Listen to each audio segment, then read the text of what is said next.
Nous allons voir maintenant deux nouveaux tutoriels, toujours donc dans la thématique des traitements extra-comptables. Donc nous avons vu un tutoriel sur les échéanciers interactifs. Maintenant, nous allons voir donc deux tutoriels sur ce que l'on appelle la comptabilité budgétaire et analytique, mais il vaut mieux commencer donc par la mise en place donc des postes budgétaires et ensuite analytiques. Je précise que les deux tutoriels sur le budgétaire et l'analytique sont valables uniquement en version pro, puisque sur la version classique ces fonctionnalités ne sont pas disponibles. Premier tutoriel que je vous propose est la comptabilité budgétaire, ou qui va vous permettre, si vous voulez effectivement surveiller certains postes de charge, par exemple, si vous avez fait un prévisionnel, savoir si par rapport à votre estimé, par rapport à vos charges, et lorsque vous allez saisir réellement les factures, à tout moment, vous pourrez avoir un état qui vous donnera un écart entre le prévu et le réalisé. Pour cela, dans le volet de navigation analytique et budgétaire, vous avez l'option ici budget.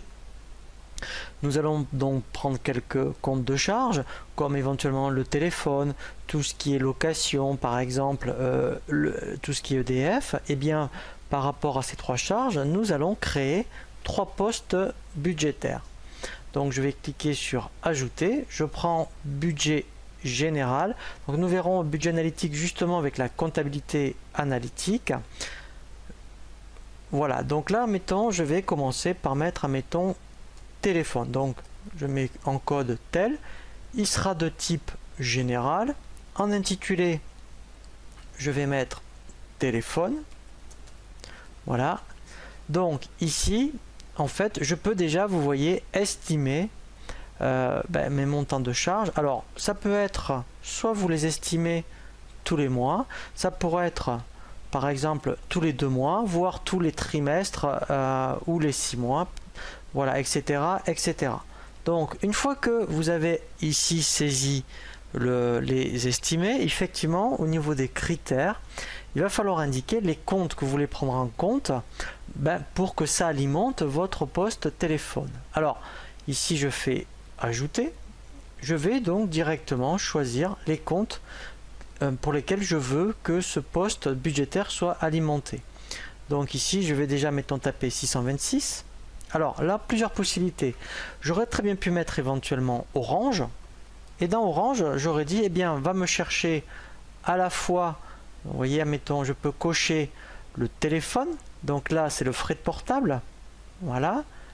Donc ici, voilà. Alors, si vous mettez de I6O, alors soit tous les comptes sont à la suite, voilà, soit en fait ce qui est intéressant, c'est qu'on peut prendre des comptes qui sont pas, je dirais, les uns à la suite des autres. Donc là, si admettons Orange, pour vous, c'est à la fois Internet, à la fois le téléphone portable et le téléphone fixe, vous créez un seul poste Orange et vous y mettez les 3 postes de charge. Sinon, vous mettez 2 postes de charge, Internet et téléphone fixe. Voilà. Donc moi là, vous voyez, c'est pour vous montrer. Je vais dire, je veux, admettons, le téléphone portable, mais je veux aussi rajouter directement voilà, donc là maintenant je vais prendre le compte proposé par EBP, frais de télécommunication.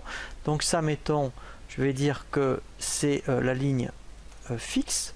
Voilà, je pourrais très bien, si j'avais créé un compte pour Internet, voilà. Et donc là, après, même dans si je fais actualiser le réaliser, si j'ai éventuellement, vous voyez, c'est ça qui est intéressant. Moi j'avais c'est rétroactif et c'est comme ça qu'il faut le mettre en place. Au début, quand vous démarrez sur BP Compta Pro, vous allez bien prendre en main le logiciel, vous allez saisir vraiment vos factures. Après 1 mois ou 2 mois d'utilisation, si vous voulez passer à l'analytique par exemple, eh bien par rapport à tout ce que vous avez saisi dans l'année, ce n'est pas perdu au niveau analytique. Quand vous mettez en place votre analytique, vous faites le bouton actualiser le réaliser. Et là, lui en fait, il va chercher. Vous voyez, j'avais saisi des factures en septembre et au mois d'août. Et bien en fait, il va les chercher. Donc là déjà, je vais avoir, vous voyez, donc même ici, je peux très bien, alors là c'est pour l'année, mais après je vais avoir une étape pour tous les mois où il va me dire voilà ce que vous aviez estimé, voilà réellement le réalisé. Voilà, donc ça c'est vraiment très intéressant. Donc là j'en ai fait un pour tout ce qui est Orange, j'aurais pu en mettre un, vous voyez, pour tout ce qui est, mettons, EDF. Voilà, donc là je peux très bien dire EDF, il sera de type général, je mets EDF, et dans les critères, dans Ajouter, et bien là, je vais aller chercher directement mes comptes 606, alors voilà, électricité, donc là je vais mettre que celui-ci. Alors ce qui aurait été intéressant aussi, on aurait très bien pu en créer un qu'on aurait appelé frais généraux, FG, et vous auriez mis toute une série de comptes, on peut en créer un autre d'ailleurs, toute une série de comptes pour qu'ils vous disent, admettons, voilà ce que représentent les charges, vous voyez, je vais le faire, de vos frais généraux. Donc en plus des budgétaires, je dirais charge par charge, on peut avoir un budgétaire plutôt global par la somme de certains postes. Donc là, admettons, j'ai fait EDF. Alors là, pareil, je vais dire, admettons, alors je vais faire que mois d'août et septembre parce que moi j'ai vraiment saisi des écritures ici. Donc si j'estimais, admettons, qu'au mois d'août j'en avais 15 € par exemple, et au septembre 30, voilà. Donc là, si je fais actualiser le réalisé, donc voilà, donc là j'avais rien saisi. Alors je vais en passer une après, mais sinon il saura aller les chercher ici. Et après, même principe, je pourrais pu, admettons, mettre FG pour frais généraux. Voilà. Donc là, je mets frais généraux. Et là, par contre, eh bien, au niveau des comptes, je serai allé chercher toute une série de comptes de charges. Donc ça va, mettons, ça aurait pu être du loyer. Voilà, location immobilière.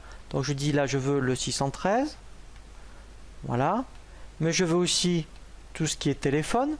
Donc là, je vais chercher tous mes comptes 626. Donc là, je pourrais dire, admettons, alors même, admettons, les frais postaux.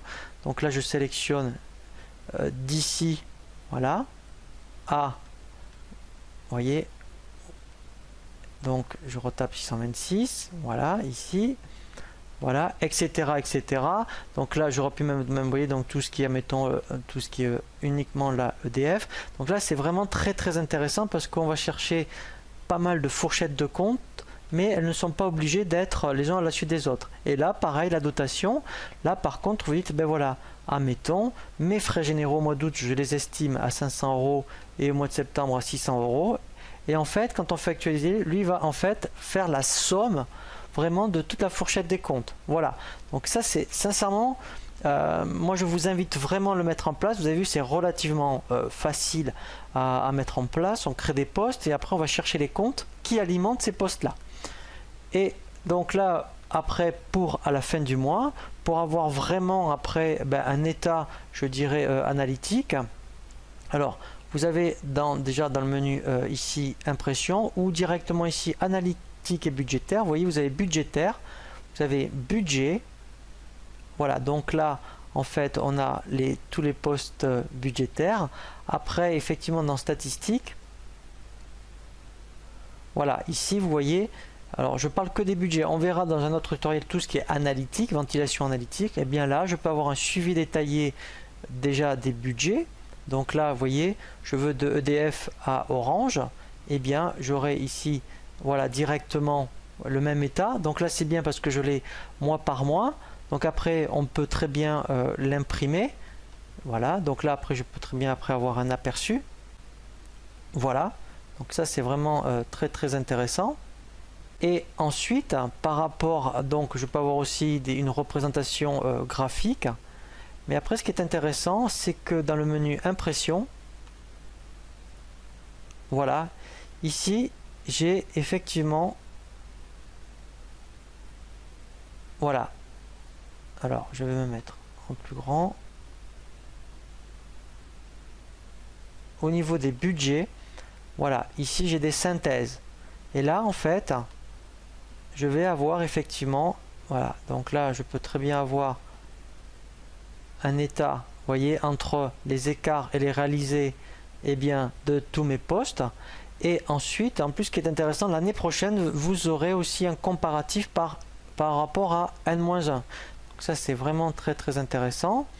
Voilà, et après, pareil, au niveau des budgets, donc là, on a, voilà, vous voyez, dans liste des budgets, eh bien là, pour tous les postes, vous allez avoir un état, voilà, entre l'estimé et le réalisé. Voilà, Donc ça, c'est sincèrement, c'est vraiment très intéressant parce que là, sur ces versions-là, c'est très facile à mettre en place. Dernière chose aussi au niveau du budgétaire, eh bien, vous pouvez aussi faire des budgétaires pour tout ce qui est recettes. On pense tout le temps aux charges, mais au niveau de tout ce qui est budgétaire, on peut mettre au niveau des produits. C'est-à-dire que là, mettons, je vais mettre vente, tout simplement. Voilà, vente. Eh bien, ici, en fait, par rapport aux critères, vous pourrez mettre, vous avez des objectifs tous les mois, et bien vous allez chercher tous les comptes qui vont alimenter, je dirais, le poste de vente. Alors vous pourrez très bien en avoir plusieurs. Si vous faites de la formation et de la vente de matériel, par exemple, vous auriez donc la formation et le négoce. Et sur chaque poste, eh bien, vous auriez créé des postes budgétaires. Et après, en fait, ici, vous estimez. Voilà, donc là, alors, je vais mettre un petit chiffre en septembre. Je vais, mettons, dire, ben voilà, en septembre, j'estime 200 €. Et après, pareil, avec le réalisé. Voilà. Donc là, vous voyez, alors là, en fait, voilà, il faut le saisir de, voilà, en fait, il faut faire crédit moins débit. Voilà, au moins là, vous l'avez en positif. Vous voyez, donc là, c'est très bien. Vous pensez à vous faire que 200 € en mettant ce mois-ci. Et en fait, vous avez fait 1500 €. Voilà, donc en fait, hein, je vous invite aussi à le mettre en place pour les produits.